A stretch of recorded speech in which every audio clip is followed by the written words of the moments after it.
Hi havia unes parts de la Sagrada Família que estaven força ben acabades,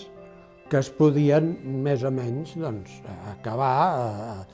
sobretot disposant com es disposava dels deixebles de Gaudí que estaven al peu del canó. Hi havia unes altres que estaven també estructuralment dissenyades, però no fins a l'últim detall. La façana de la Passió era una d'aquestes. A la façana de la Passió l'estructura estava dibuixada, el dibuix es va cremar, però hi havia prou fotografies i hi havia prous elements com perquè l'estructura no tingués problemes, però en aquella façana de la Passió hi havia d'haver estava previst que hi hagués tot un seguit d'elements figuratius que representaven la Passió de Jesús. Com que allà només estava previst que hi havia uns bultos, aquells bultos els havia de traduir algú. Es podia haver fet,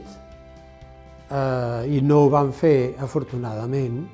es podia haver fet de dir, bé, doncs que vingui un pessebrista i ens faci aquí la Passió més o menys en l'ordre en què Gaudí s'imaginava que havia d'anar. Esclar, això hauria estat, jo crec, que traïció al propi Gaudí i també traïció al temps nou que venia. Aleshores calia trobar un terme mig just, i el terme mig just era anar a buscar en l'escultor amb més garanties de modernitat que hi havia al país, que era Subirachs, i que, a més, tampoc començava de zero, perquè una de les seves obres més celebrades dels seus inicis ja havia sigut un conjunt extern, intern, però bàsicament extern, religiós, que era la Virgen del Camino a León, que és un monument que jo crec que mai ha sigut posat en qüestió, perquè sempre s'ha considerat que era una de les grans aportacions de la modernitat a l'art sacre del segle XX. Per tant, tenim el senyor que ja va resoldre la Virgen del Camino d'aquella manera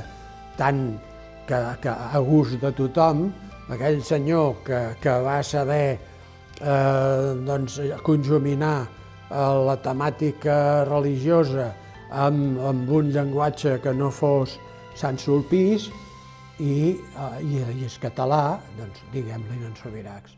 I en Subirachs és el que fa, o sigui, el que fa a la Sagrada Família és una evolució, perquè no és la Virgen del Camino, amb un figurativisme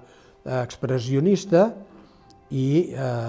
jo crec que amb una gran adequació al que se li estava demanant. I, evidentment, és una obra d'unes grans dimensions i el fet que sigui una obra d'unes grans dimensions ha fet que sigui una obra molt visible i al ser molt visible ha concitat també no solament les admiracions, moltes vegades anònimes, perquè en té moltes d'admiracions, però moltes vegades de gent que no escriuen els papers, però també les imprecacions, de vegades provocades, dels que, per tota una sèrie de raons, que moltes vegades segurament no estaven en relació amb la qualitat ni amb la personalitat de Subirachs. A la Sagrada Família, a part d'això que està fet en pedra, hi ha les portes de bronze, hi ha bastantes portes de bronze que ell les cuidava, jo sí que els hi havia vist fer i les cuidava d'una manera molt especial. Les portes de la Sagrada Família són l'adaptació en aquella obra